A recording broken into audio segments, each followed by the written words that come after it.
with the Climate Justice Alliance, and as the moderator of this event, I want to welcome everyone and thank you for joining us for this important conversation. This event was originally focused on demilitarization and feminist climate solutions, co-sponsored by the Grassroots Global Justice Alliance, the Climate Justice Alliance, and La Via Campesina. In the event of the siege on Gaza this past October and the ongoing genocide, our partners GGJ and La Via Campesina decided to honor the call from the Palestinian BDS movement to boycott COP for the platform it is offering Israel. Our partners, however, recognize that this is an important arena and know that many of us are right now engaging in interventions to confront Israel's greenwashing of its war crimes and to uplift the voices and reality of Palestinian people. So, in collaboration with our partners, we decided to pivot and focus this event still on demilitarization, climate justice, and feminist solutions, but with a particular eye on the genocide and occupation of Palestine, and to speak about colonialism as a root cause of genocide and climate crisis. So on this panel, you're going to hear from some Palestinian leaders, indigenous leaders, and people impacted by war and militarism, as well as hear solutions that address the intersections of demilitarization, feminism, and climate justice. So today you will hear from Tarek Luthan with Friends of the Earth Palestine, Julia Bernal from Pueblo Action Alliance, Claire Charlo with the Indigenous Environmental Network, Rania Harara with Young Arab Feminist Coalition, and we'll also be joined soon by Heather Milton Lightning. So I will briefly introduce each panelist and they will share their remarks. Then we'll have a discussion, and after the discussion we'll open up to hear questions and insights on the needs for just feminist solutions and demilitarization to free Palestine and all oppressed people. So to begin with, we have some framing remarks from Jamal Juma, a leading grassroots organizer since Palestine's first intifada in 1987. Jamal is coordinator of the Palestinian Grassroots Anti-Apartheid Wall Campaign, also known as Stop the Wall Coalition. Jamal is the secretariat and a founding member of the Palestinian BDS National Committee, the broadest Palestinian civil society coalition that leads the global boycott, divest, sanctions movement. He will share the context of the genocide and occupation of Palestine and the political moment.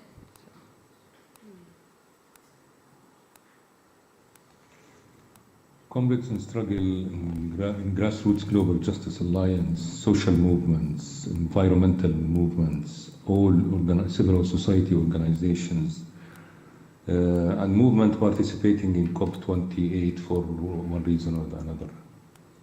I'm really addressing you after like almost 24 hours of resuming bombing in Gaza. Bombing in Gaza this time became much more worse than the first time. Like, it's shocking me yesterday that one bomb that thrown in Gaza killed at the same minute 250 people and another 1,000 missing. Missing means under the rubble, means that they are killed, means that 1,250 people killed in one bomb that has been just provided by the American army to the Israelis, which they provided to the Israeli military, 100 of them, of these bombs that they start bombing the civilians in Gaza. Gaza became like a river of blood. The genocide continues and worse than it had been started. They are bombing all over Gaza now. And clearly from all what they are declaring and announcing that they are pushing the people more toward the south, but not the south of Gaza. It's like to the south, to the entrance of Gaza with Egypt. Means that they are insisting and they are still planning strongly to either eliminate Gaza or the people of Gaza must flee to Egypt. It is genocidal war, it's ethnic cleansing, it's multiple crimes against humanity that's committed now in Gaza Strip. West Bank, I would say, is not just as worse as in Gaza, but it's also like a very terrible situation is going on there. attacking people, farmers, Bedouin communities. They already until now 17 Bedouin communities that they were evacuated and they ethnically cleansed from Area C. Area C is totally closed. Roads, we can't drive on roads because it's very dangerous where the settlers are standing with their guns and backed by the soldiers. They can shoot anybody, can be killed for any reason that they can say and they can create.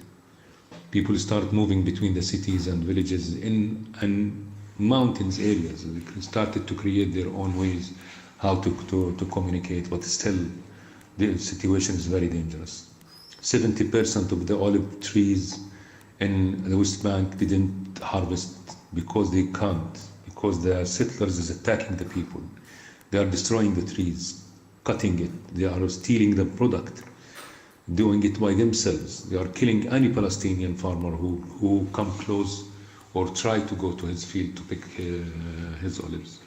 So when we talk about ethnic cleansing, genocide in Gaza, there is also a plan of ethnic cleansing in the West Bank is going on.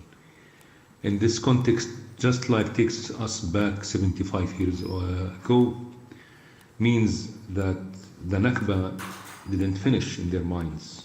And the ethnic cleansing of 85% of the Palestinians in 48 is still, this is continue, and it seems that they are planning this to be the second Nakba for the Palestinians, where they can get rid of as much as they can from the West Bank and Gaza, and we don't know from 48 as well.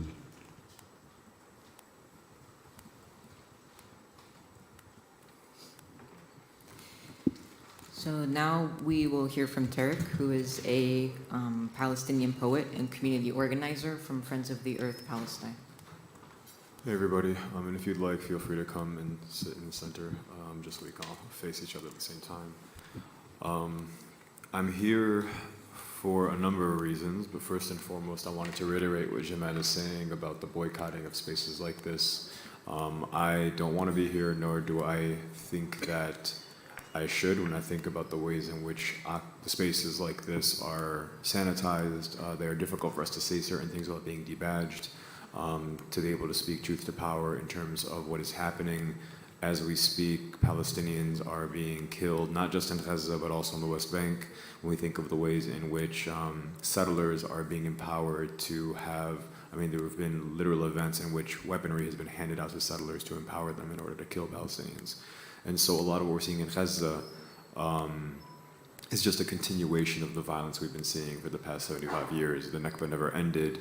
It has simply evolved into a more fast-paced version of the genocide that has been executed upon my people for many decades. And so when we think about climate justice, when we think about spaces and trying to ensure that spaces like this cater towards life, cater towards a world in which all people can live and inhabit it freely, safely, free from any kind of harm, whether that harm be environmental or otherwise, it seems relatively disingenuous to walk around amongst others as they deal and make negotiations and whatnot while people are getting killed and slaughtered. And so I could tell you a bunch of numbers, I could tell you statistics all day, but I think we all know what the statistics are. I think they're helpful in terms of arguments, but really what I want to do here is couch us in a rhetoric around humanity, a rhetoric rooted in sparing life, and that means, for me, I believe in systemically approaching problems in a way that if it spares at least one life, it's a good solution, and if spare multiple lives is a better solution, spare all lives is the perfect solution. And so when we think about what's happening in Gaza, Palestine more broadly, there are a number of issues that are directly tied to climate. I mentioned this in a press conference a couple of days ago. Palestinians, Ghazawiya, only get about 3 liters of water per day, per person, since October 7th, and that's an old statistic. None of us get water really at all when you think about the facts we've been moving from school to hospital to different places across the streets in order to avoid being bombed to death. And so prior to October 7th, the number for people in Gaza in terms of the water they were receiving was 88 liters per person per day. The World Health Organization's minimum, the bare minimum, is 100 liters of water per person per day, while Israelia enjoy 230 liters of water per person per day, which is almost more than double that number. And so we see ways in which water and the access to water, a fundamental human right, is actually not executed in a way that is just or systemically geared towards people's lives. This is the very definition of apartheid, right? To be of one community and getting limitations put upon you simply because you exist in a certain body, in a certain mode, in a certain space. And to take it a step further, if we are just to isolate the violence we see to what was happened since October 7th, the bombing of buildings in and of itself releases asbestos into the air. It destroys the concrete and poisons the land. The bombs themselves are full of chemicals. Israeli occupation forces have been using tactics like the dropping of white phosphorus for years. White phosphorus burns the flesh, it kills people, it harms people, but it also poisons the land itself. And so white phosphorus is released on the land, it actually poisons that land, it makes it infertile. And so what we're talking about is creating an environment in Palestine and Gaza where if you are not killed directly by a bullet or a bomb, your land is made uninhabitable, so therefore you are forced to flee, forced to leave, and that in and of itself is a form of ethnic cleansing as well. Actually, the definition of genocide is not simply the killing of people, but it is the killing of culture, the killing of community. And so for somebody to be extricated from a space simply because there were coercive tactics placed around them to make their lives uninhabitable and force them to flee in and of itself is also genocide. Genocide does not you do not need to be a victim of genocide only through death. You can be a victim of genocide by simply being forced to flee your space, forced to flee the life you exist in through your culture. So, sorry, there's like lights in my eyes. I'm not sure how to make eye contact with all of you. So that's just some of like the direct climate implications of what we're seeing in the latest military aggression on Ghazawiyya. But we've also seen so many stories in which bulldozers are run through the olive trees to destroy them and uproot them from the land. There's a chef. His name is Fadi Katan. He is a chef from Bethlehem, and I went to a conference just a week before this all started on October 7th, and he was talking about the ways in which Israeli policies make it impossible for Palestinians to access their land. There are loopholes where, for example, if you are an olive tree farmer or you want to do a harvest of olive trees, they have these statutes where if you don't access your olive trees or your farm within 5 to 6 years, or it becomes dormant for a couple of years, they then execute a seizure of your land. And what will happen is you'll see that when you used to be able to access your farm by walking to your farm, taking your family, making it a family affair, over time what would happen is you'd see settlers all across the land on the way to the farm, which means it's a little less responsible, a little more dangerous for you to take your family and have a family harvest, right? We're taking our culture away, but not allowing us to have the olive tree harvests anymore. And so therefore this family affair now becomes this thing where maybe the fathers go to do it because it's such a high risk. But then you see that IOF will set up checkpoints, or they'll say, actually, you can't access your farm from this entry point, the one you can drive a car to. You actually have to get out of your car and then walk around multiple miles to the other entrance to the olive farm, right? And then you can only carry back as much as you can carry back on your back in a bag. And so these limitations are forced upon us, one, in order to humiliate and embarrass Palestinians, but also, two, most importantly, to discourage us from engaging in the practice. Because at a certain point, what yield can you get when all you can have from your olive trees is a bushel or so of olives, and maybe the next year you're a little less optimistic about the yield. Maybe the next year after that you're a little more tired about having to navigate, maybe being lynched by a settler, maybe being harassed by a settler, maybe not being able to have a yield that was fair in terms of the effort you put into getting to your farm in the first place.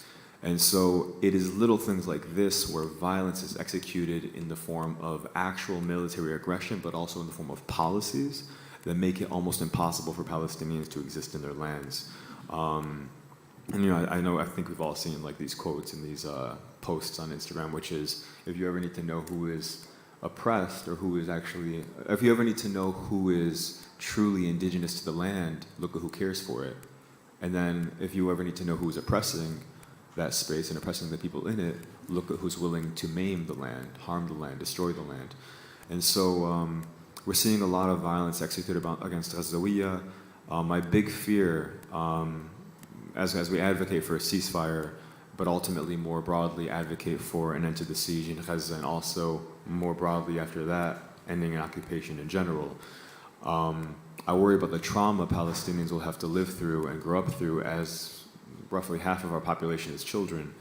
And then also what kind of land will we have access to, and what kinds of crops can we grow, what kinds of things can we actually yield from the property, when we think of all of the chemicals and the sheer devastation that's been wreaked upon Palestine, not just in Gaza, but more broadly in the West Bank. And as we're seeing now, there's attacks happening in the south, there's things happening in Jenin.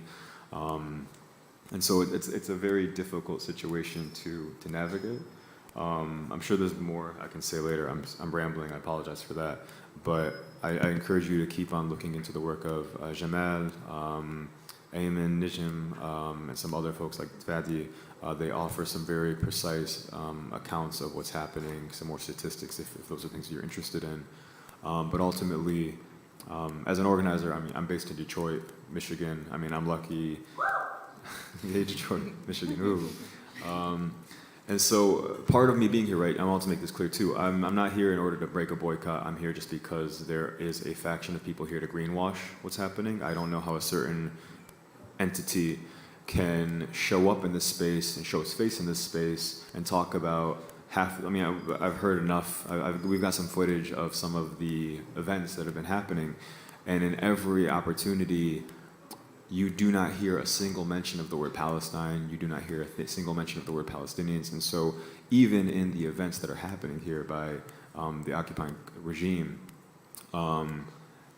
it's as if we don't exist. And they want to ensure that remains the case. And so in order to combat that, it was important for me to be here as a Ghazawi, as somebody who has a US passport, which affords me some privileges in the UAE, to be able to say and speak to the truth of what's happening. Anyways, all that is to say, there's a lot for us to dissect. I encourage you all to keep on sharing the information that you learned here today. Share it with somebody you do not know. If you meet a new friend here, ask them where they stand on Palestine. Ask them where they stand on just making an equitable and just world for all people, because you cannot have climate justice without human rights. And I think it's disingenuous for us to be in a space like this and not at the very least acknowledge this genocide as it happens before our eyes. But there's also so many other things happening. In Sudan, the water has been poisoned. When we think of, I remember in the initial onslaught in Sudan, people were saying that the rivers were full of blood, right? Things like that are happening across the world. As Ghazawiya, we are uniquely aware of how we are in a moment where we have a lot of attention on us because of the pace of this genocide, but we're also, as Ghazawiya, as myself as an organizer, always going to keep trying to draw attention to all the things happening across the world as well, because the only way we can free each other is to free ourselves in unison, and liberation for one is liberation for all. Thank you.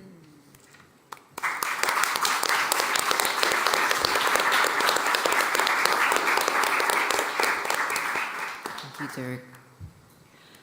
Next, we will hear from Julia Bernal. Julia is from the Indigenous Nations of Sandia, Pueblo, and Yuchi. They are the executive director of the Pueblo Action Alliance, and here with the Indigenous Environmental Network delegation and the Ring of Fire cohort. She is pursuing a dual master's degree in water resources and community and regional planning at the University of New Mexico. She advocates for water back, land back, the rematriation of all stolen water sources and ancestral lands, and the demodification of all that is sacred. Thank you, Chloe. Good afternoon, everyone, and thank you for coming to this very, very important conversation.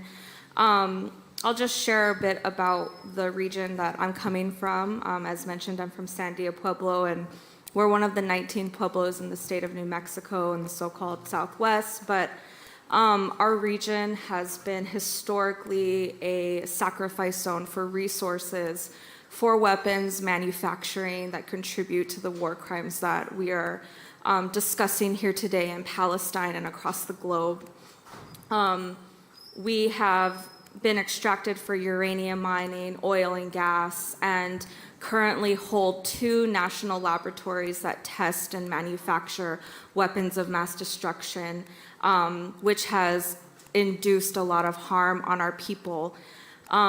So uranium mining was booming in New Mexico during the Manhattan Project in the 1950s, and was utilized at the Los Alamos National Labs in New Mexico, where the first atomic bomb was constructed. And in Tularosa, New Mexico, also the first atomic bomb was detonated in that region, which is now causing a lot of health impacts because radiation is very, very strong in that region. I tend to not even go in that area because we come back and we feel like extremely ill, and so there's a lot of concerns for the well-being of frontline communities in that region. And now, because of the economy around nuclear energy, nuclear waste is also a very large issue. A lot of times this waste is stored next to indigenous people's lands, and there are actually now pending permits to start venting tritium waste, which violates a lot of US policy around the Clean Water Act, because tritium has an affinity to water. And so next to Los Alamos National Labs, there is the largest earthen dam, Cochiti Dam, that is supposed to help control the floodplain in the middle Rio Grande Valley of New Mexico. And sediment samples containing plutonium and uranium had already been discovered even during the Manhattan Project in the 1940s and 1950s. And studies of radionuclides have been collected in bed sediment at this dam, and also fish tissue.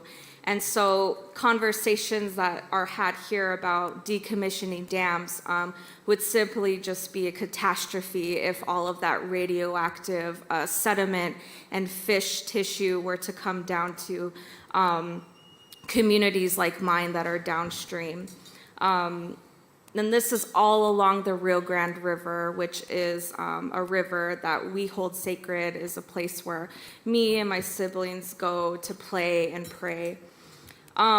So in New Mexico, there's also 16 Superfund sites, and neighboring our tribe is Albuquerque, New Mexico, and this is the largest city in New Mexico where the Kirtland Air Force Base is currently located, and also where a jet fuel spill happened, which created a Superfund site.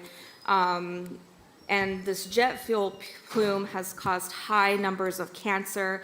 At one point, there was a high rate of blue baby syndrome, which is where mothers who drink the water where this jet plume was contaminating the groundwater aquifer, they were consuming high concentrations of nitrates, which cause babies to turn blue when they're born. And also in that region is Isleto Pueblo, which is where my brother-in-law was from, and he died of a rare form of cancer at only 23 years old, and I do truly believe that it is the contamination that has caused his illness, and many members of my family also experience thyroid-related issues. And so, you know, this is just one example of how military and militarization contributes to the health impacts and also to the climate crisis that we are here to discuss currently. And as many of you in this room probably know, that military emissions are not counted in the global emissions count that is contributing to climate change. And so it is really important for us to bring into these conversations around demilitarization and the climate change, as all of these issues are really intersectional. And, I just want to say that while it seems to be like a really interesting and contentious issue to talk about Palestine, but we as Indigenous peoples in the U.S. have a responsibility to stand in solidarity with Palestine, as we as Indigenous people in the belly of the beast are contributing to the weapons and genocide that is happening there and across the world. So thank you.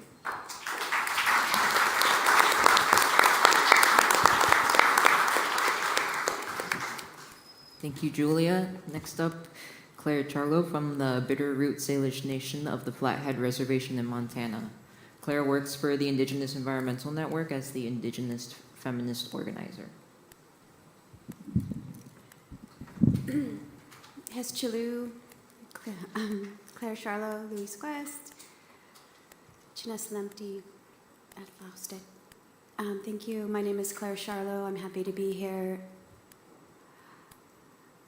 I am the Indigenous Feminist Organizer for Indigenous Environmental Network, and I think Tariq covered a lot of information, and I want to echo what Julia said about solidarity. I think that it's really important to look back at how traditionally in Indigenous communities, generally Indigenous women got to this, had a say on whether or not the men went to war, because the women and children were the most impacted. And so it was very important to go to the matriarchs, the women, the elders, to get their opinion. And that it wasn't just an advisory council. If they said no, it was no. Now we're at a time where patriarchy, capitalism, and colonialism have taken over the world. The situation of Palestine is a direct result of colonialism and patriarchy. I just want to highlight that if there's a media blackout, and it's really important. The only action item I really have is you can buy Simile and Nomad. Simile, actually, I recommend, because all the proceeds go to Gaza and the West Bank. But it helps people get access to Wi-Fi. And at this moment, it's very important that we have our eyes on Palestine and West Bank. And I also appreciate Tariq mentioning Sudan. That came up this morning in the Women and Gender constituency, that we all need to stand with all of the oppressed around the world, that what we're seeing in Palestine is happening, all over the world. Sudan, Darfur. There are so many countries in which human trafficking and slavery and, horrific colonial impacts that are devastating communities. They're kidnapping, raping, and trafficking children, women, and men. And I just want to highlight all that. So I really don't have much more to say. I really want to hear from our relative, from Rania. I would really like to hear from you and Heather. So I just want to give the space to y'all. Thank you.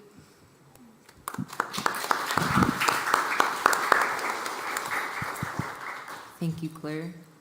And next, I'll pass it to Heather Milton Lightning to introduce yourself and give your opening remarks. Sorry, I'm kind of a hot mess.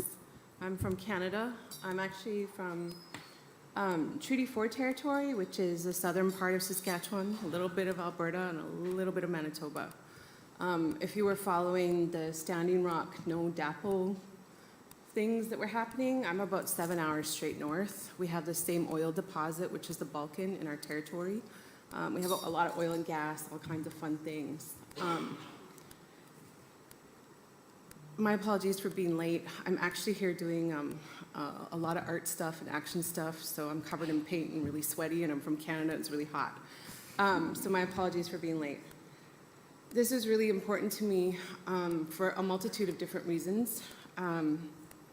I think the one thing, I was talking with a speaker from Toronto with the Palestinian youth movement, and they've just been really kicking ass in Canada in terms of organizing. And I'm just like always blown away about with the Palestinian organizers that I know in Canada that are super, super organized. Their language, the way they articulate the political language and the way they're organizing, it's just very principled, but also like, I'm just always amazed by them. But it also just feels like really not okay that we have to be in this moment. Because I think for a lot of us as Indigenous people, this is a reaction for me. Because it's awakening this memory that we have of the genocide that happened to our own people. And it's been really difficult to get people in Canada, Indigenous people, to stand up and fight because they don't want to be anti-Semitic. They don't want to call it Israel. They don't want to hurt other people's feelings. And they don't understand like the differentiation, right? And I think we've been really trying to educate our own people and bring them in. And I think, like, to me, there's no question it's a genocide. You know, like, there's no question about that. And I think the thing that I think about is that I really would have hoped when that happened to our people that somebody would have stood up for us, right? You know, and I think that's our responsibility as Indigenous people to stand up for others because we know we were an experiment, right? I got to travel to Palestine a few times with an organization called Eyewitness Palestine. And it left a really deep impression because I seen all of the tactics that were used on our people, but like on steroids, right? Like with technology and all these crazy things happening. But it was so deeply familiar. And I think that's the thing that's really difficult and really hard to wrap our minds around because it's really emotional for a lot of us. That being said, I think the thing that I feel really difficultly challenged on top of this is that being from a northern country, you know, there's a whole group of them that are former British colonies, right? And we understand that Britain had a role in Palestine, and particularly the country that I'm from. They actually helped create the political landscape for the Nakba in 1948, and it's not talked about. And I think the thing is we're so focused on, you know, countries south of us and in Europe and in other places, but not taking responsibility for my country did. And I think that's the thing that I feel most frustrated is that, you know, they're actively helping others be settler colonial, right? And do these horrible things to other countries. And I think that's the thing that I feel most responsible for is really at home being able to call out our own country, not only for what it's done to us, but what it's doing all over the globe. And I think it's really difficult in these spaces because often people think that the country that I come from is multicultural. You know, it respects human rights. It does all of these projects all over the globe. You know, it's a really good country to move to, you know, and get a good job, you know, all of these things, right? But yet we're not post-colonial, you know? We're not in this space where Indigenous rights are respected, right? And I think the thing that I think about a lot is the relationship in Canada all over the globe with mining companies. We have the most genocidal mining companies that are contained politically within Canada, right? And I think that's the thing that I really want people to understand is that Canada has a deep role in what's happening in Palestine, even though they don't want to say it. I also feel that, you know, it has a long history. And it's so interesting as we were starting to do research, we were trying to really dig into the issues so we could educate our own people. And like, knowing that the Toronto airport is named after someone that helped create the Balfour Declaration, right? They're from Canada, you know, and I think that's really interesting to me that, you know, there's these historic relationships, and yet it's still going on. You know, there's a lot of organizing in Canada by BDS, particularly on university campuses, and all it takes is for organizations to call up and make a complaint, and the university complies, right? And we've seen a lot of young people getting harassed that are doing this work. You know, we've seen people be targeted in Canada for this work. And it's really frustrating because, again, it's like this idea of like, oh, we're so great, we do all of these things. But I think on the flip side, the one thing that we were talking about too is that, I seen a meme, we've been asked to witness, right, and not look away. I've really been trying my best every day in the morning to like open up Al Jazeera and watch Al Jazeera in the morning, because that's like, our media is really bad at home. It's really, really very skewed, even though they say that they're not. And I think the other thing is to look on Instagram and social media and be watching the stories and following all the things. And I think one thing that really stood out to me is that, Palestine is freeing us. And I really, really believe that, because I've seen so many people I didn't expect organize.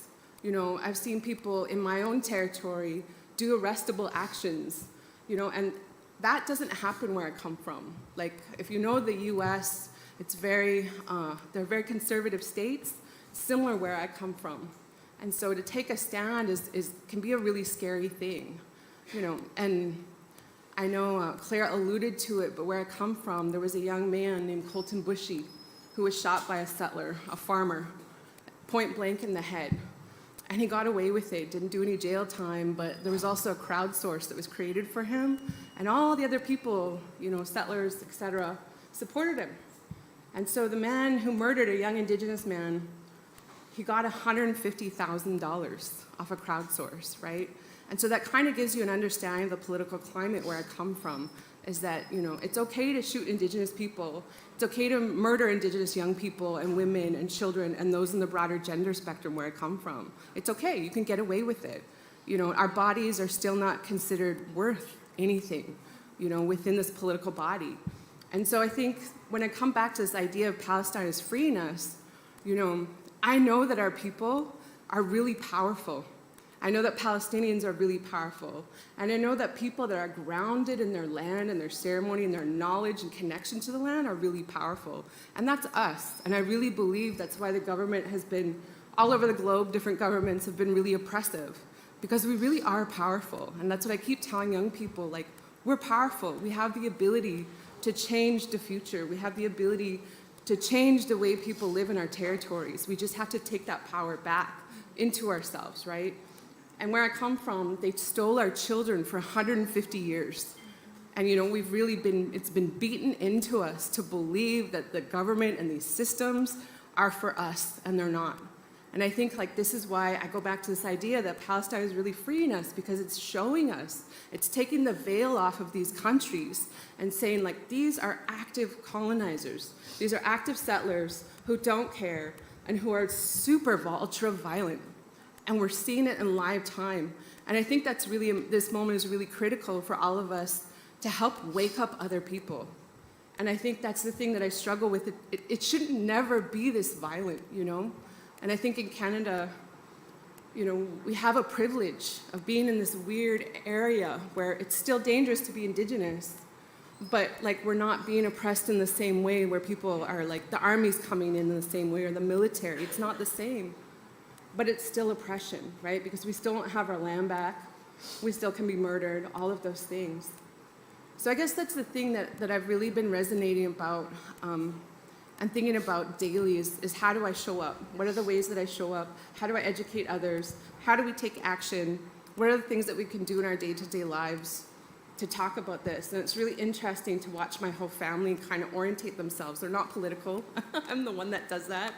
But it's just these moments where I'm seeing a lot of people that aren't political really start to understand these issues. And it's really been amazing for me to see so much amazing organizing. And I just feel like it's a moment we've been thinking about for a long time in terms of seeing different active movements in Canada come together. And that's been really important. So I think that's all I have to say. My apologies for being a little out there and hot and sweaty mess. But thank you for listening. And I really hope that you'll take some organizing and some inspiration home with you, and that you'll witness, you'll do actions, you'll do everything that you can to help. Because I really believe at the end of the day, when we're doing actions and we're taking power back, we're helping ourselves too, right? We're always helping ourselves. We're learning, we're building relationships, we're doing all of these things. So it's not, you know, I come from a place where everything's all about the individual, right, instead of the collective.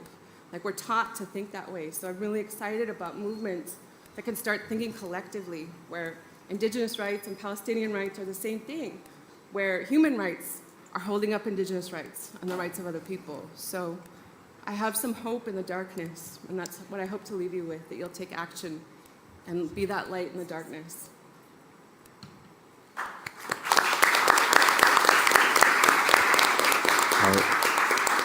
Real quick, y'all, just in direct response to Heather, protests are not enough. Protests are a great way to get involved. They're a great way to meet new people. I would urge you to use spaces, so I said this earlier, use spaces like this to meet new people. Find a political home like a PYM, like an organization that is dedicated to things like land back, and actually find other ways to get involved. So what does it mean to have a protest, but then maybe shut something down with that protest? To take actual actions that will disrupt status quo, because a protest is a great way to show volume, but it doesn't work if we're just allowing, for example, police escorts to drive us down a specific street.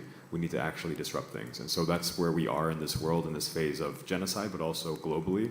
The more things we're able to shut down, the less things are able to be run as usual. And that's how change comes about, especially when we're not in political leadership positions. So just a quick tactic there. Please organize and get involved with each other and meet new people, and then organize in that way. Sorry, thank you. Thank you, Heather. We'd finally love to introduce Rania Herrera from the Young Arab Feminist Coalition. Rania? Hello, everyone. I would like to start by saying that I'm standing here in front of you as a human, and I want you to humanize us. Open your hearts and listen closely to what I'm going to be saying, because I'm angry, and a lot of us are mad. We're upset that feminists and human rights defenders and land defenders don't perceive us as humans. I'm upset that our own narrative is owned by other people, that we don't get to say our story. That's why I'm here. I'm here to explain to you that this militarized genocide is a feminist issue, that this militarized genocide is an environmental issue, it's an economic justice issue. And I want you to understand that this militarized genocide is a war against Indigenous people. It's a war against our land, our women, our men, and our children. In Palestine, 70% of the victims, 70% of people who are killed are women and children. 500,000 women who are in need of reproductive health services don't have access to them. 50,000 women are pregnant. We have 150 women who deliver every day.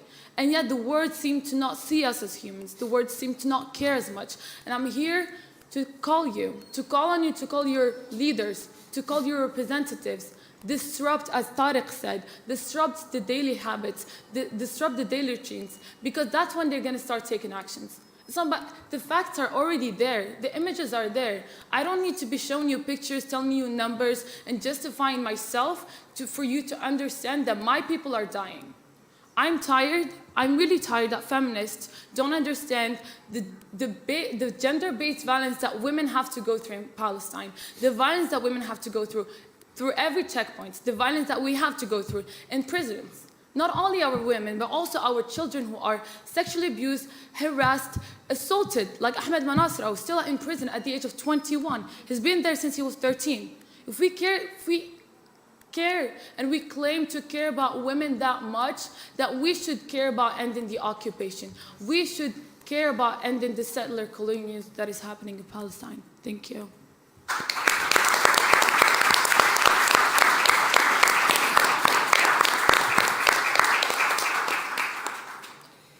Thank you all so much for bringing these perspectives at the intersection of demilitarization, the climate crisis, and feminism. I'm really excited now for the conversation we want to start. So first, a few discussion questions for everyone, and then if there's time, a few audience questions.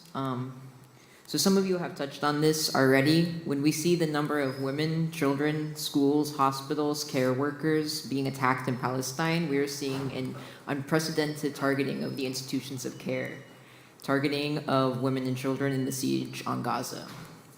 When we talk about demilitarization as a feminist issue, what does that mean to you in terms of how women, LGBT, and gender nonconforming people are impacted by war and militarized violence? And what are feminist solutions to militarization?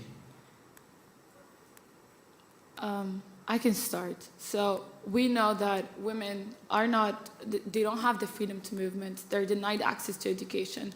There's a lot of gender-based violence happening. And I'm not gonna come here and sit and propose little solutions. For me, the biggest feminist solution would be land back and end of the occupation. Yes. Thank you.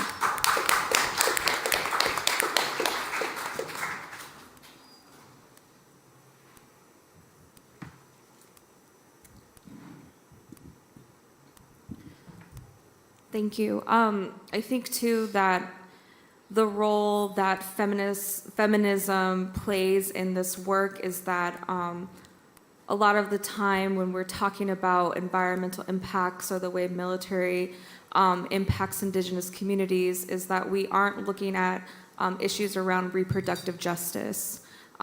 Because as all of the panelists here spoke to, reproduction is carrying on, you know, our people, our lineage, and with that lineage, we are carrying so much with us. We are carrying genetic and historic memory, blood memory that has been passed on through generations and generations, and that lineage is now being disrupted by militarism, by climate change, by environmental impacts, by issues relating to public health. And so it will behoove a lot of people in this room to continue talking about climate change as a reproductive justice issue, talk about militarism as also as a reproductive justice issue as well. So I'll end there. Thanks.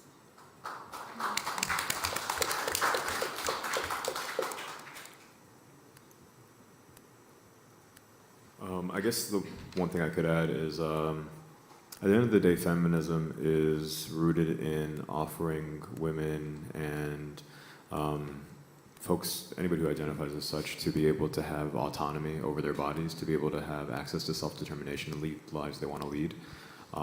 That's impossible in a genocide. That's impossible in a military state. That's impossible in so many contexts across the world. And so to be feminist, to be even environmentalist, when we think about COP28, you cannot truly be any of these things if you don't root yourself systemically in the work of upholding and valuing every life and ensuring that the work you do is rooted in people's lives and people's livelihoods. And so I think we see a lot of rhetoric, whether it's greenwashing or I don't know what the word for like feminism washing is. But we see a lot of things where people are saying, oh, well, you know, the Israeli military offers so much paid time off for expecting mothers, but murders every mother, right? And so every mother they can get their hands on. And so I don't see how one can have a truly just movement in any of these spaces if they're not actually advocating for the lives of people on the ground. But even to go a step further, we'll say this in the next question. Let's go. I'll say it a little more later. I'm done with that sentence. Okay.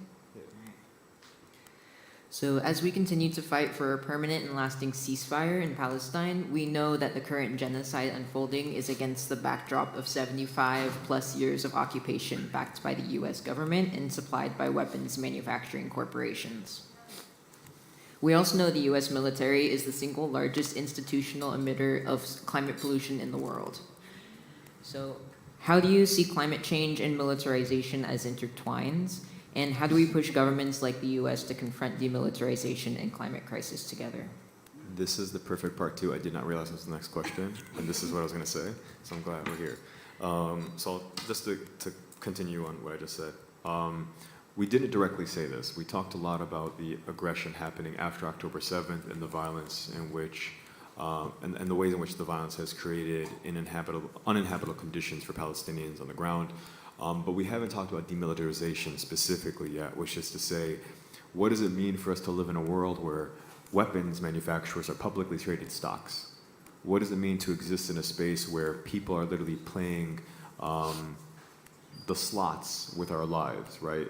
To have a war like this, plenty of people are investing in companies like Elbit Systems, like all of these weapons manufacturers, and making a profit on the death machine. And so things and tactics we can take are, like I said, with protests isn't enough. Go protest these buildings, make it difficult for people to enter them and do their jobs. If your job is rooted in creating a system and if your job is rooted in providing the material conditions and the material weaponry for murdering other people, what kind of job is that to be having in the first place? And so we see a lot of rhetoric around job creation. I think, I can't remember where it was, maybe it was Arizona, I believe, but there was a lot of manufacturers that were like trying to create jobs, but what does it mean to create a job that is directly responsible for the murder of hundreds, if not thousands of people? And so similarly, when we think about indigenous land in Turtle Island or in the adjacent territories, how do we actually exist in these spaces knowing that we're being leveraged in the cogs of the machine that kill us all? I think we've talked about green worlds, greenwashing, making this world safe, this isn't directly tied to environmental justice, but it is more broadly tied to all of the causes together. If we are unable to stop a genocide in 2023, we have allowed the world to be reset in a way that sets a precedent for the violence that occurs moving forward. The violence that happens in Gaza is not unique. It started with indigenous folks in Turtle Island. It starts in all of these spaces where when a power or an occupying force or an empirical group or group rooted in empire pushes the boundary of what they can get away with, they allow themselves to continue to push that boundary with more and more people over time, and then we become expendable. And so what I think people sometimes don't understand, and I can see like the fear when we think about, for example, people being fearful of being called anti-Semitic. They're like, well, people didn't show up for my community. And the question isn't who didn't show up for you in the past, it is what prevented them from being able to even be mindful of or know about your community, right? Technology has been a tremendous boon in terms of allowing us to share information, to learn about each other's struggles, to make solidarity happen more effortlessly. And so I think not of the ways in which the empire prevented us from rallying together in the past, and I think about how can we rally together moving forward in the future. Because if we can let this happen in 2023, we're truly doomed. But in an optimistic sense, if we're able to stop a genocide in 2023 collectively together, we reset human history in a lot of ways. We've created a blueprint by which we can find liberation not just for Palestinians, but for indigenous folks across the world, and therefore create a tapestry of liberation for all of us to truly embody and uplift and uphold for the rest of our lives. So just an optimistic take. Shut down weapons manufacturers, don't support politicians who in any way accept funding or any kind of rhetoric on job creation or whatnot from weapons manufacturers. If you see a politician who is comfortable with genocide, ensure that they never get reelected ever again. Also your institutions. If your institution hasn't said anything, so for example, I'm a writer as well as being an organizer, I see a lot of these literary institutions that say things like, we create space for people to share their narratives and blah, blah, blah. And it's like, if you say that in your mission statement and you haven't come out against genocide even once, your foundation is built on lies. And your silence is complicit in genocide globally. And even if you're not saying anything about this genocide, there's the Uyghur genocide, there's the Tigray massacres that were happening in Africa. There's so many things happening across the world. There's always an opportunity. I don't want people to say, oh, well, I didn't take a stance as an organization. Well, we didn't take a stance as an organization against Tigray. Why would we do it for Palestine? Actually, the rhetoric should be, and this is what I was saying, it's not about what we did, it's what we should do. Oh, maybe this is the perfect opportunity, as Heather was mentioning, being freed from certain things. This is the perfect opportunity for me to take a stance. In fact, I should go back and revise everything I've ever not said and ensure that I course correct and take stances everywhere.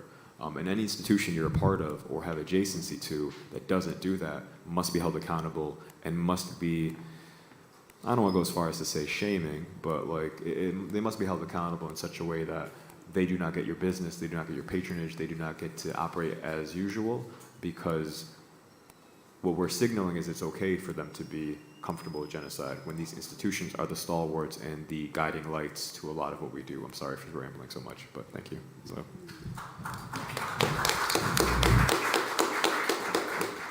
I think I just want to add like to add a caveat to what you're saying is that your feminism, it needs to have an internationalist analyst. You know, you need to be an internationalist in order for you to practice things like global solidarity, because that is going to be necessary to address militarism at mass.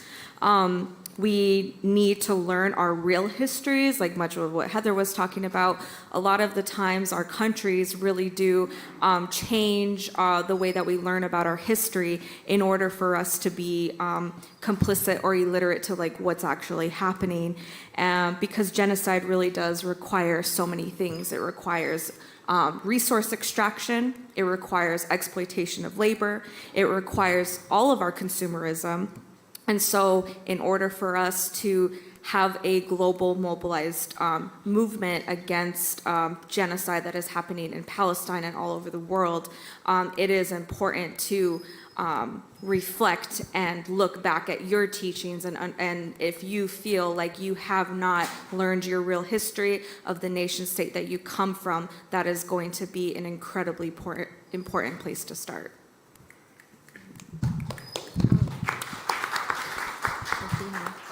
I think this question is really good because the United States is definitely afraid of the power of the people because they are passing a lot of BDS laws. In fact, I live in a state in Montana where it is legal to fire someone that is anti-Israel.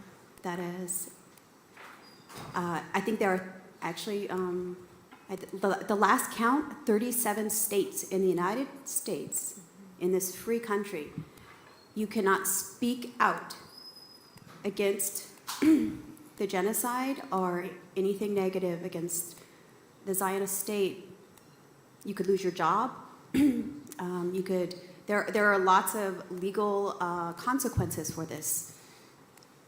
To have signs, to wear the flag, you can be fired. When the United States government, when any government passes laws that restrict your freedom, it's because they're afraid. So this is going to be a strategy, and I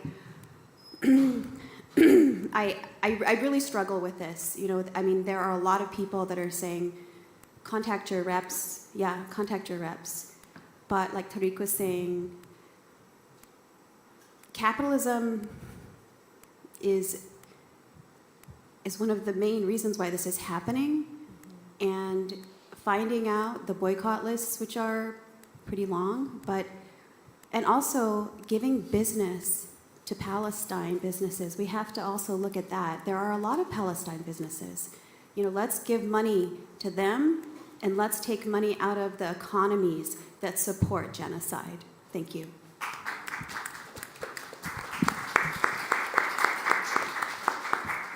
So I think, like for me, I'm the former director of the Canadian Indigenous tar sands campaign. If you know what the tar sands are, they're one of the biggest oil and gas developments on Earth. It's one of the biggest development projects on Earth. You can see it from space. It's massive. It's in the neighboring province. It's a massive deposit of oil and gas. The problem is that it's like sand mixed with oil, so it's really hard to refine. And what's interesting is that tar sands oil is easier to refine for military use than for cars, than for like societal consumption. And I think for myself, there's a direct link between resource extraction and military, right?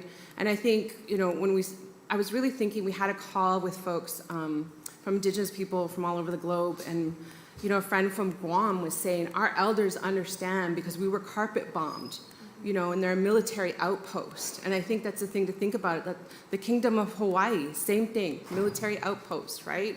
And we know that like the part of empirism is creating these places, you know, so that these armies can operate and the military can operate.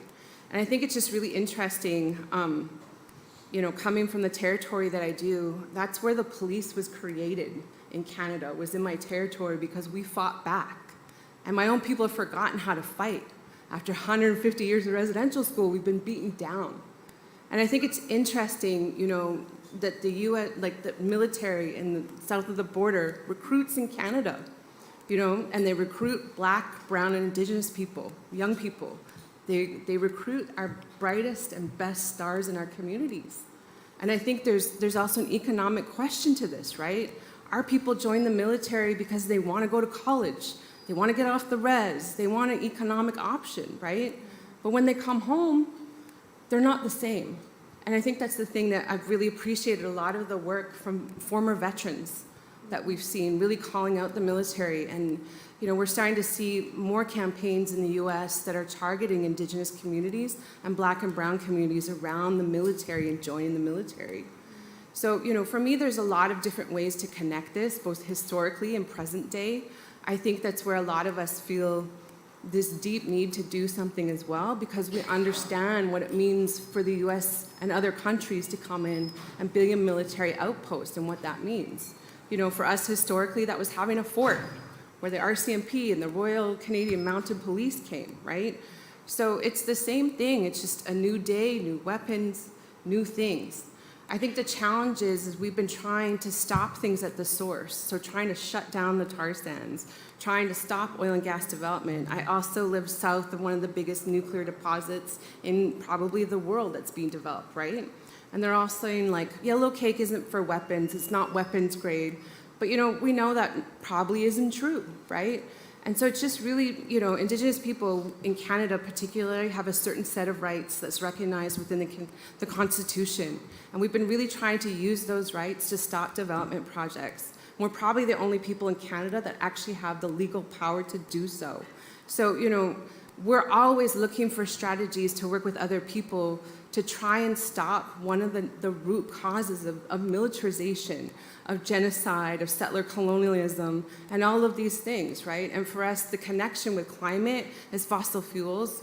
It's also, you know, in my province, you know, nuclear is being used as the solution to climate change. And all of these things are problematic. And I really feel like we have a great challenge to think and to activate and get ourselves out of this, you know, and I think that's the thing that I think about a lot. Like, one thing is to take the system down, but what do we put in its place?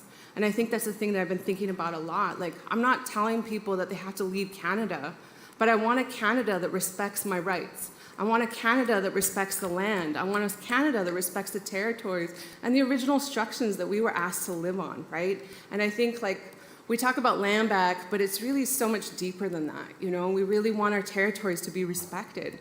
And I think when our territories are respected, people respect each other. You know, we can live in a different way, and it's challenging to undo colonialism, right? There's no pathway out. There's no set of instructions or like, these are the things that you need to do when you organize your campaign to get out of colonialism.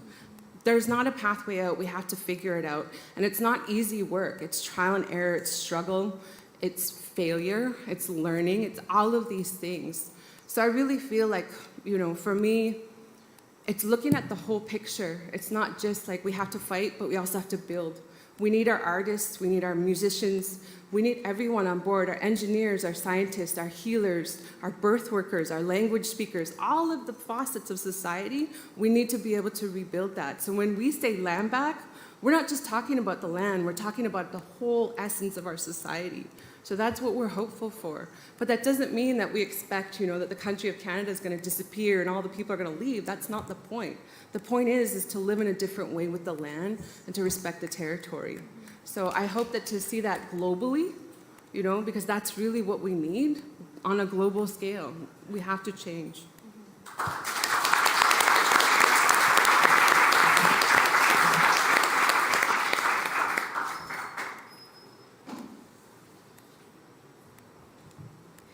So we are here at COP28.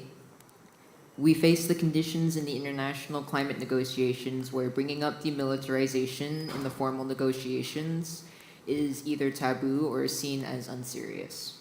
Since the Kyoto Protocol, military emissions have been omitted from climate pollution reduction targets. How do you all think we can leverage spaces like these to confront countries like the US and wealthy countries to address militarization, pollution, and war? And do we have any leverage with world leaders here, given the moment we are in?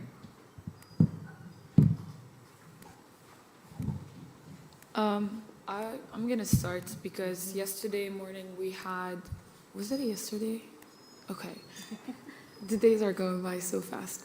Yesterday morning we had an action really close to the negotiations room regarding demilitarization and asking for it. And I think our leaders and these world leaders don't want demilitarization because it gives them the biggest amount of profit. They don't want us to bring it up to the conversation. They also don't want us to see the intersection between demilitarization and climate change because money, because economy, because profit. And I think what we should demand, we should show up to these actions. We should write to our representatives. We should, if we see them, confront them. They're there to serve us. Like, we gave them these positions. We have the right to ask them out and call them out for their inaction, for their silence. So I think that what we should do is like keep showing up, organizing, showing up to these demonstrations, showing up to these actions, reaching out to your representatives and calling them out and holding them accountable, because it's time that COP also takes demilitarization into consideration. Mm-hmm.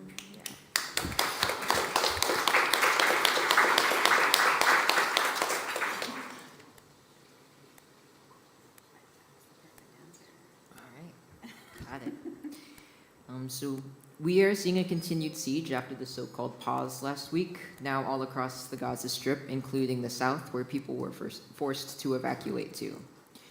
We have all seen the thousands of deaths of Palestinians, including over 6,000 children killed in this siege, while hundreds of thousands of Palestinians are being starved and don't have clean water and are subject to disease. This is genocide taking place, and the situation is dire. What hope do you have in this moment? And what can we all do to continue to fight for justice for Palestine? I actually have to go, y'all, after this answer. I'm sorry for leaving early. I'm a steward for one of the events happening 10 minutes ago. But, you know, that also hopefully illustrates that this is all interconnected. I'm here as a Gazawi, but I'm also here for all of us in ways where I think a lot of other communities or other entities dedicated to, you know, oppressive regimes don't care about other people. So with that said, in terms of optimism, it's a dire situation. Our journalists are being murdered. Our healthcare workers are being killed. I haven't named this in a public setting yet, but I mean, I have extended family who has been killed, if not entirely displaced. And they're some of the most powerful voices. One of my relatives had just been talking about how a reporter asked them, you know, will you be fleeing away from the Shiva hospital? And he said, why would I do that? Do you think I became a doctor to care for myself? I'm here for my people. I'm here for everybody to be saved. And then just about several days later, he was murdered with his father-in-law and brother-in-law and a family of 20. So there's a lot of targeting happening. It's a very dire situation, but I have to believe that we have it in us to offer Gaza endurance. My friend Hala Alian, she's a Palestinian poet, and she said, we owe it to Gaza, we owe it to Palestine, we owe it, honestly, to everybody to have our endurance. And that means take care of yourself where you can in order to continue this fight and to continue this work of witnessing. But also, I would go a step further and say, with this witnessing, who are you educating? Who are you pulling along with you? Who are you bringing into the spaces you enter? And how is that informing the work that you do and the way you live? So I think spaces like this are very daunting. They sap us a lot of hope, especially when we think of how we aren't always in the same spaces as leaders. There's a lot of segregation in conferences like this, as we see segregation in the world. But we're all in this room, right? This room has been almost entirely full until people had to start leaving for other things. And I have to believe that the fever pitch will come where the world is run truly by the people and for the people. And so maintain optimism, because we have no choice but to win. We have no choice but to succeed in terms of liberating all of us. And if we fail, at least we fail together. but I'm very optimistic that we won't fail, especially when we have not just the truth on our side, but each other on our side. Thank you.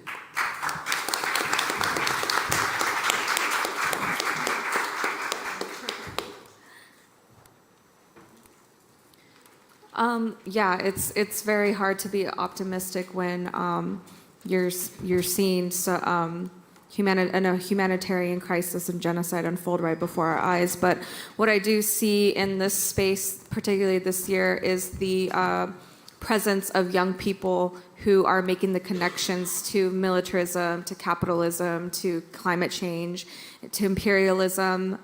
There is a very large global mobilized movement of young people that do want to see change and do want their activism to make impact. And so I'll end there. Thanks.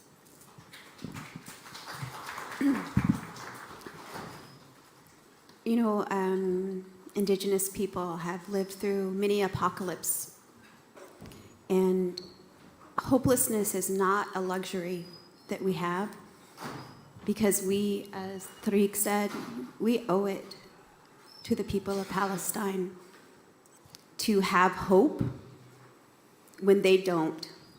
They have survived 70 years. It's our job to hold that hope, to keep that light alive, and to not look away. It's our job to continually uplift the voices of those that are not heard, that are silenced and oppressed. It's our job, as Tariq said, to stand with all those that are oppressed around the world. Hopelessness is not a luxury that we are allowed. Thank you.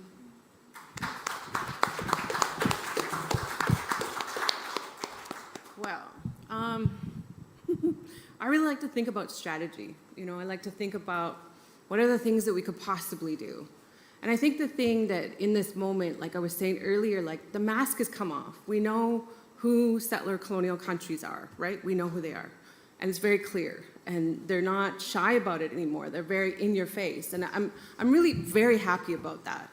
But I think the challenge in a space like this is that we know what we're going to get is at best bare minimum, right? Bare minimum at best if we're lucky. You know, for a lot of Indigenous folks, maybe they'll have Indigenous people in the documents. Maybe they'll hear our voice. Maybe they'll take a recommendation on Article 6.4. You know, maybe they'll think about the recommendation to pushing finance out of the World Bank. You know, all of these different things that we're pushing for. But I think that the thing that I feel most challenged is that in this day and age, we really understand power, right? And I think one of the things that I think about is that, you know, we think there's this idea that the UN can do something, that the UN is effective, and it's this tool that we should use. And I'm not saying it's not. I think it's effective at certain things, like it's bringing all of us together. That's really important and key. However, when we start thinking about power, we also need to think about who has power in this moment. And I honestly tell a lot of our people back home, it's really important to think about corporate power, right?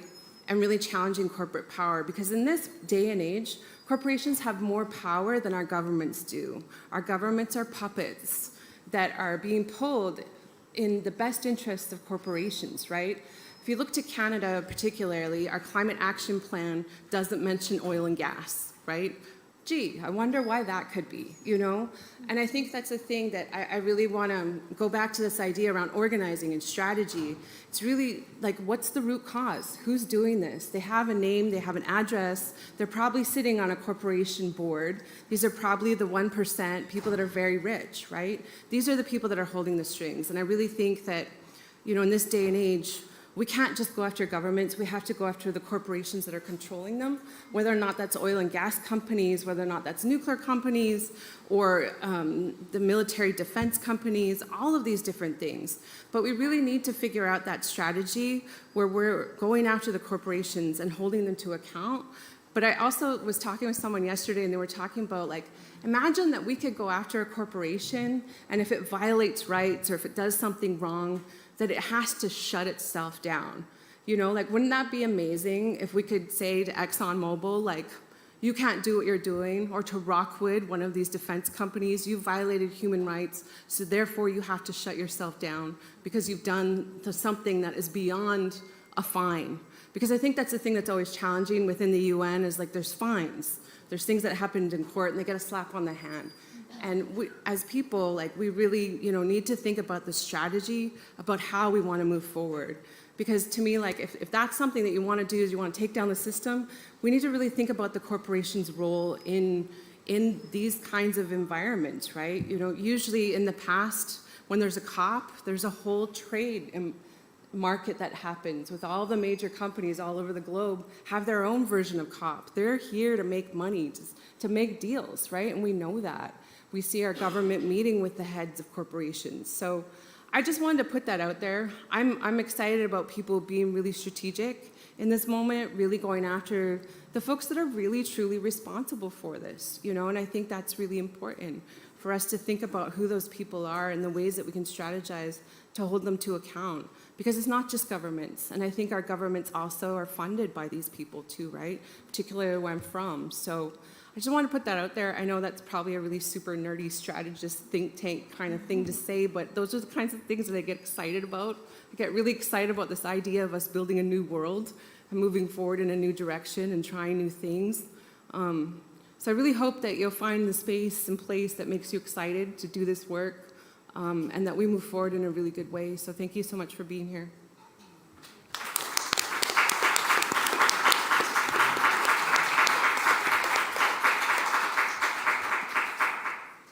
We might have time for 1 or 2 questions from the audience.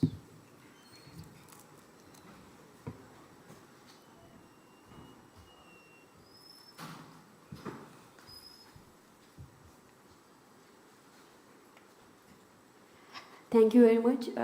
First of all, it was a very good session that I have attended today. Thank you very much listening to all of you. I saw myself there. I saw my peoples because the real things are there. What they say in other events, they are just bluffing. They don't, they don't mention the right thing because they are involved in it. Without human rights, there is no climate justice. Because we share the same sky, we share the same land. If humans die, all of them will die. If we need survival, then we need all of us would survive this thing. First of all, I would like to introduce myself. Myself is Marang Baloch, and I'm a practicing doctor and a political and social rights activist. I'm representing Balochistan, occupied and colonized by a South Asian country, Pakistan. It's very hard, the humanity, what we are facing. It was very hard for me. It was very hard for us to understand that because they have made this thing. What we are living, we have been isolated from the world. We have been stuck to our old problems.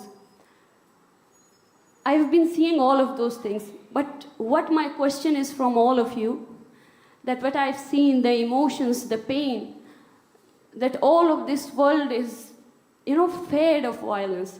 What they are earning from us, we need to stand against them. We need to stand for each other. The right to live is the biggest right, and one that doesn't own this right, all of the rights are abolished. We need to understand this thing. But my question is this, sorry, because my language is not good, I'm not good in English. So, that how do we face the propaganda industry of this global world? Because what I see that the value of human life is demolished. We don't value human lives. When there are genocide, then we go, yeah, this thing is viral. We have to speak on this. Palestine is occupied for 70 years. And just like other nations, just like the rights, indigenous people rights, but we don't talk on them. We are just sleeping our dreams. But when there are thousands of people die, then we say, oh yeah, we need to talk. And how do we organize this? How do we face this? It's my old question, that why we don't value a single life. Why we are waiting for them to butcher us? Why we are waiting for them to kill us as a nation, and then we will mourn on them. So how do we face this? How do we organize movements? How do we keep our people that please don't get used to it? They are humans. We have given them power. The majority of the world doesn't want wars. The majority of the world is fed up of wars. The majority of the world want peace. The minority that are ruling us, that wants war. So thank you very much, and I hope, and thank you very much for listening, and thank you very much for a wonderful session. Thank you. Thank you.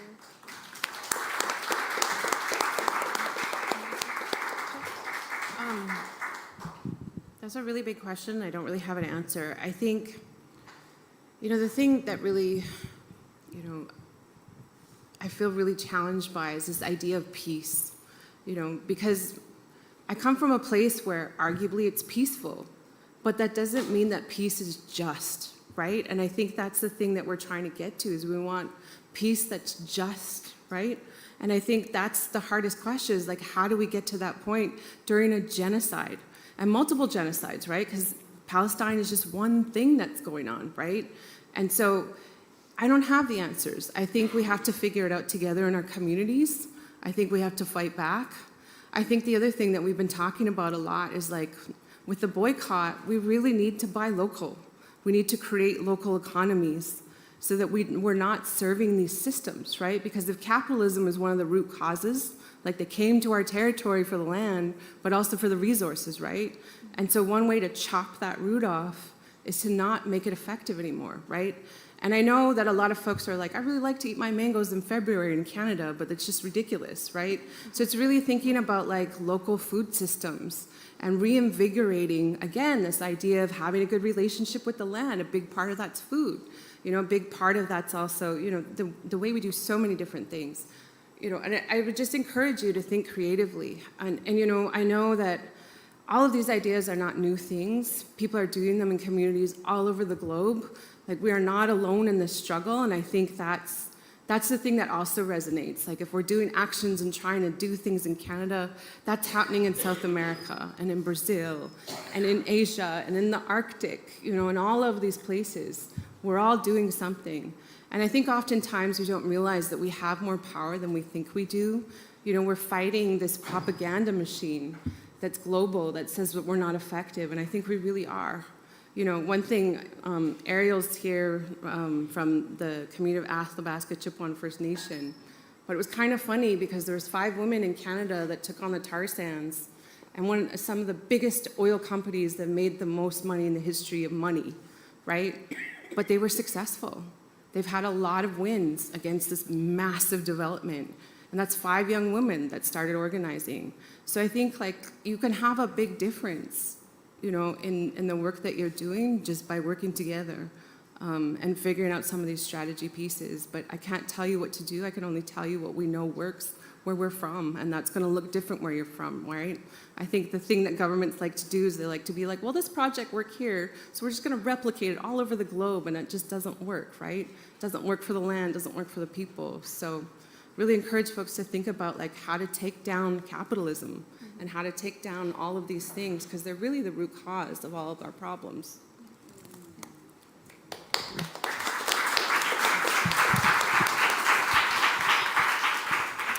Yeah, and just to add on to that, this panel here was curated by, participation from Indigenous peoples, and there is an urgent paradigm shift that needs to happen in terms of how we're viewing the natural world. And the Indigenous Peoples Caucus, as well as, like, the Indigenous people that aren't even here, need to be more centered. And this is, like, also a call out for, like, non-Indigenous people, is like, there needs to be a decentering of Western, white, imperial sort of ideals and, I guess, values. I wouldn't really call them values, because capitalism, imperialism, and militarism seems to be the drivers behind a lot of government systems. And so in order for us to reclaim, rematriate, and live like back in balance and harmony with the natural world, that is going to take Indigenous leadership to be centered instead of us following these white supremacist sort of actions that have got us into this issue into the first place. So.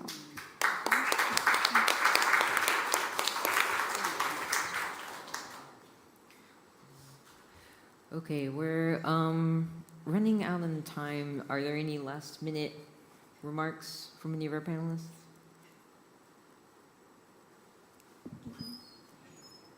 I just wanted to reiterate that we are powerful and that collectively, networking, and I really appreciate your question, and I think that some of your question was an answer, and we have these answers within ourselves, and our elders have answers as well, and we just have to keep on connecting with each other and seeing each other as human.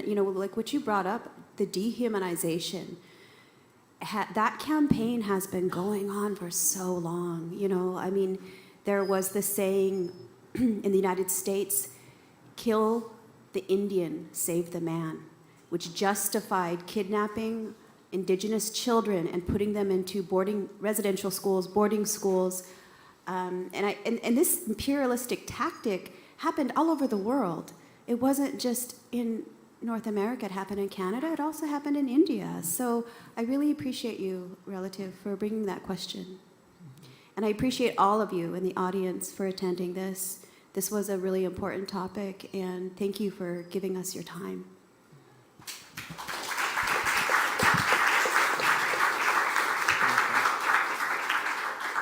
Thank you so much to our panelists. We want to encourage everyone to join actions wherever you are, at home, if you're watching online, and here at COP28 in solidarity with our Palestinian siblings to demand a ceasefire and an end to genocide. So there's going to be a global day of action on December 9th here, and we encourage everyone to participate. There's going to be a mass cross-constituency action taking place on that day, which also happens to be the International Day of Recognition and Prevention of Genocide. So thank you everyone for coming. Yes, let's go.